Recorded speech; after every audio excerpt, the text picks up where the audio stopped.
Baiklah semua. Bismillahirrahmanirrahim. Assalamualaikum warahmatullahi wabarakatuh. And also very good morning to all of you. Alright, semua pelajar, kita dah habis belajar chapter reproduction. Sekarang kita akan masuk chapter yang terakhir dalam semester 1 ini, iaitu chapter yang ke-9 dinamakan sebagai growth. Growth ini adalah kita fahamkan sebagai perkembangan dalam bahasa Melayu ya.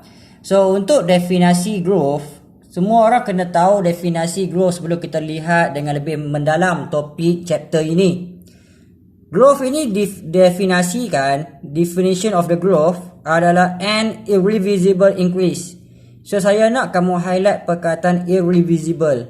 Satu bentuk pertambahan yang tidak boleh berbalik. An irreversible increase. Pertambahan adalah aspek apa? Increase of parameter. So kita akan melihat perkembangan dalam aspek parameter. Parameter ni adalah satu benda yang kita boleh ukur dia dan dia ada unit of the organism over time. So what is mean by growth? Saya ulang sekali lagi, as an irreversible increase of parameter of organism over time. Satu pertambahan yang tidak boleh berpatah balik dalam aspek parameter bagi satu-satu organism mengikut masa.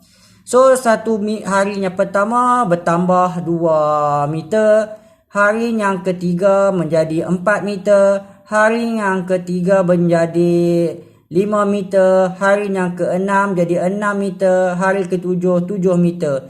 So dia adalah satu pertambahan dari segi ketinggian, bagi contohnya pokok. So pokok itu bertambah ketinggian dia. So ketinggian tu adalah parameter. So apakah yang kita kena faham dengan growth ini? Growth boleh berlaku pada unicellular organism. Growth boleh berlaku pada multicellular organism. Untuk unicellular organism, dia tidak melibatkan cell division, dia tidak melibatkan cell enlargement, dia tidak melibatkan cell differentiation. Berbeza dengan multicellular organism. Organism yang dibina daripada lebih daripada satu sel. Sekiranya organism itu dibina lebih daripada satu sel, dia adalah lebih kompleks. Pertumbuhan organism yang bersifat multicellular ini mesti melibatkan 3 peringkat. Cell division, iaitu daripada satu sel jadi 2 sel, 2 sel jadi 4 sel. Maksudnya pertambahan dari aspek bilangan sel. Yang kedua berlakunya cell enlargement. Yang ketiga berlakunya cell differentiation. Bagi unicellular organism, pastinya dia tidak ada cell division, dia tidak ada cell enlargement dan dia tidak ada cell differentiation. Unicellular organism hanya boleh berlaku perkembangan dia yang kita akan lihat adalah aspek organism semata-mata.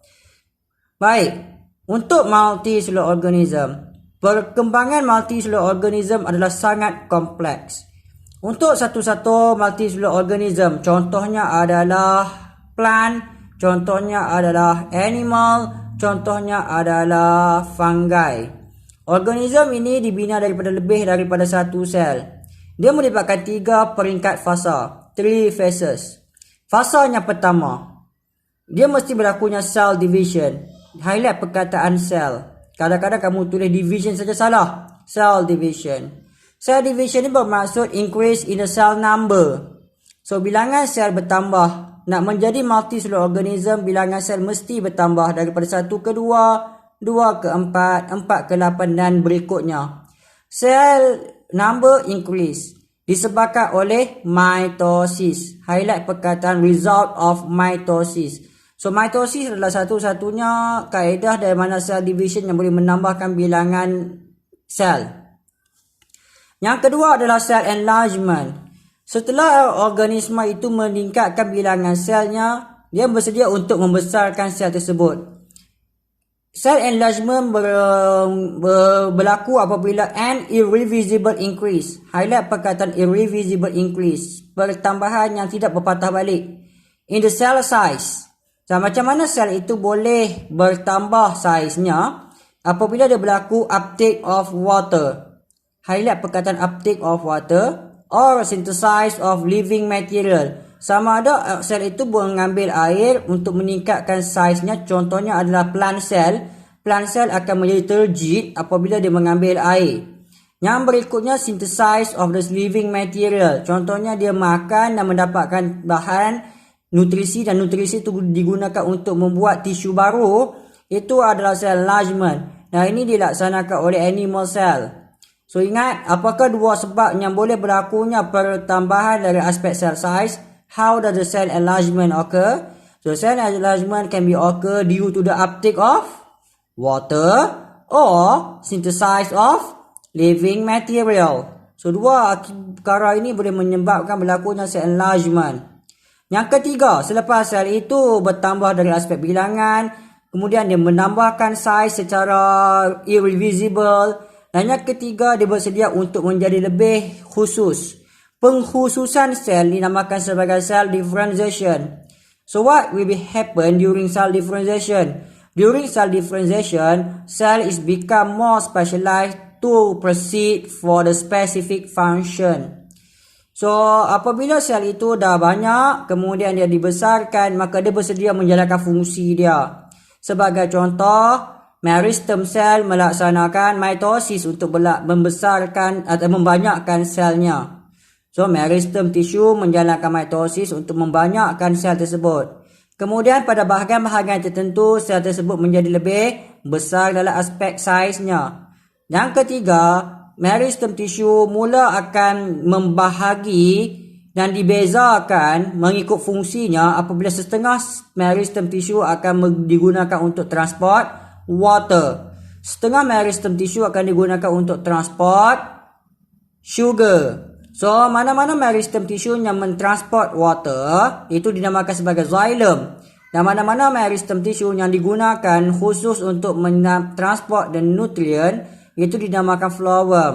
So, phloem dengan xylem terbentuk semasa cell differentiation. Cell is become more specialized to carry out the specific function. That is a cell differentiation.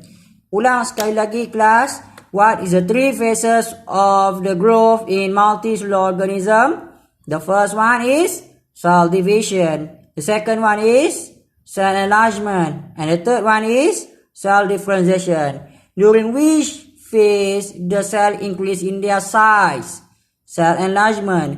During which phase the cell increase in their number? Cell division. During which phase the cell carry out specific function? Cell differentiation. So nampak ya, satu sel jadi dua sel, ini cell division, cell increase in their size, cell enlargement.